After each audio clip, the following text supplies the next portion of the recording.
ಆಚಿ ಮಸಾಲ. ಎಂತ ಅಡಿಗೆಯ ರುಚಿಯಾಗೋ ರಹಸ್ಯವು 20 ರೂಪಾಯಿ. ಕಾಂಗ್ರೆಸ್ನಲ್ಲಿ ಇನ್ನು ಮುಗಿತಾ ಇಲ್ಲ ಕ್ಯಾಬಿನೆಟ್ ಕಿಚ್ಚು. ಸಚಿವ ಸಂಪುಟ ವಿಸ್ತರಣೆಯ ಬಗ್ಗೆ ರಾಹುಲ್ ಗಾಂಧಿಗೆ ಪತ್ರವನ್ನ ಬರೆದಿದ್ದಾರೆ. ಇನ್ನು ಕಾಂಗ್ರೆಸ್ ನಿಷ್ಠಾವಂತ ಕಾರ್ಯಕರ್ತರಿಂದ ರಾಹುಲ್ಗೆ ಪತ್ರ ಹೋಗಿದೆ.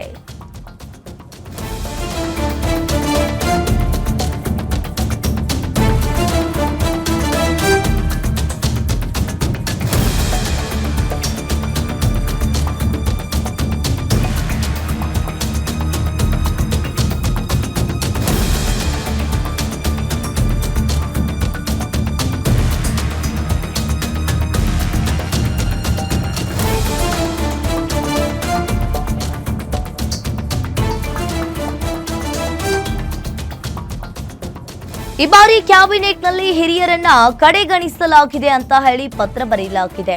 ಕಾಂಗ್ರೆಸ್ನಲ್ಲಿ ಇನ್ನು ಮುಗಿತಾ ಇಲ್ಲ ಕ್ಯಾಬಿನೆಟ್ ಕಿಚ್ಚು. ಇನ್ನು ಸಚಿವ ಸಂಪುಟ ವಿಸ್ತರಣೆಯ ಬಗ್ಗೆ ರಾಹುಲ್ ಗಾಂಧಿಗೆ ಪತ್ರವನ್ನ ಬರೆದಿರುವಂತದ್ದು. ಕಾಂಗ್ರೆಸ್ ನಿಷ್ಠಾವಂತ ಕಾರ್ಯಕರ್ತರಿಂದ ರಾಹುಲ್ಗೆ ಪತ್ರ ಬರೆದಿದ್ದಾರೆ. ಕರ್ನಾಟಕದ ರಾಜಕೀಯ ಪರಿಸ್ಥಿತಿಯ ಬಗ್ಗೆ ಪತ್ರವನ್ನ ಬರೆದು ಮನವರಿಕೆ ಮಾಡಿದ್ದಾರೆ.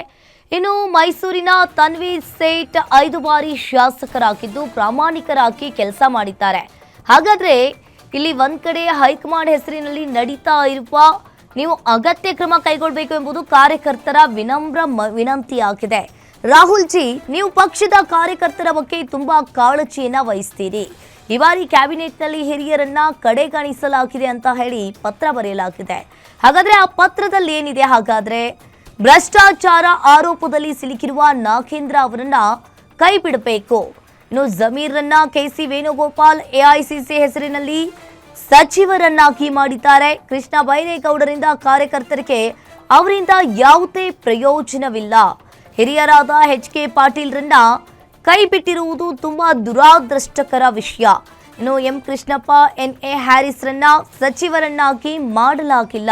ಯಾಕಾಗಾದ್ರೆ ಶಾಮನೂರು ಶಿವಶಂಕರಪ್ಪ ಕುಟುಂಬಕ್ಕೆ ಸಂಸದ ಶಾಸಕ 2 ಸ್ಥಾನವನ್ನ ನೀಡಲಾಗಿದೆ. ಮಲ್ಲಿಕಾರ್ಜುನ್ ಅವರಿಗೆ ಮತ್ತೆ ಮಂತ್ರಿ ಸ್ಥಾನ ನೀಡುವುದು ಯಾವ ನ್ಯಾಯ ಅಂತ ಹೇಳಿ ಪ್ರಶ್ನೆ ಮಾಡಿದ್ದಾರೆ. ಶರಣ್ ಪ್ರಕಾಶ್ ಪಾಟೀಲ್ ಅವರಿಗೆ ಮತ್ತೆ ಸಚಿವ ಸ್ಥಾನ ನೀಡುವ ಅಗತ್ಯ ಏನೂ ಇರಲಿಲ್ಲ. ಕೋಲಾರ, ಚಿಕ್ಕಬಳ್ಳಾಪುರ ಜಿಲ್ಲೆಯ ಸುಧಾಕರ್ ಹೊರತುಪಡಿಸಿ ಬೇರೆಯವರಿಗೆ ನೀಡಬೇಕಾಗಿತ್ತು. ಇನ್ನು ದಿನೇಶ್ ಗುಂಡೂರಾವ್ ಅವರನ್ನ ಸಂಪುಟದಿಂದ ಕೈ ಬಿಡಲಾಗಿದೆ ಎಂಬುದು ಅಚ್ಚರಿಯ ಹೇಳಿಕೆ.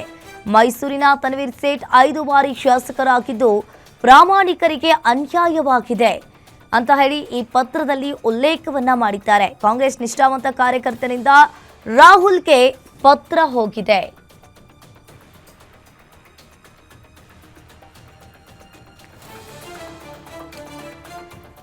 ಇನ್ನು ಒಂದ್ ಕಡೆ ನಮ್ಮ ಪತ್ರ ಗಂಭೀರವಾಗಿ ಪರಿಗಣಿಸಿ ಅಂತ ಹೇಳಿ ಪತ್ರದಲ್ಲಿ ಉಲ್ಲೇಖ ಮಾಡಿದ್ದಾರೆ. ಕಾಂಗ್ರೆಸ್ನಲ್ಲಿ ಇನ್ನೂ ಮುಗಿತಾ ಇಲ್ಲ ಕ್ಯಾಬಿನೆಟ್ ಕಿಚ್ಚು. ಇನ್ನು ನೀವು ಅಗತ್ಯ ಕ್ರಮವನ್ನ ಕೈಗೊಳ್ಳಬೇಕು ಎಂಬುದು ಕಾರ್ಯಕರ್ತರ ವಿನಮ್ರ ಮನವಿಯಾಗಿದೆ.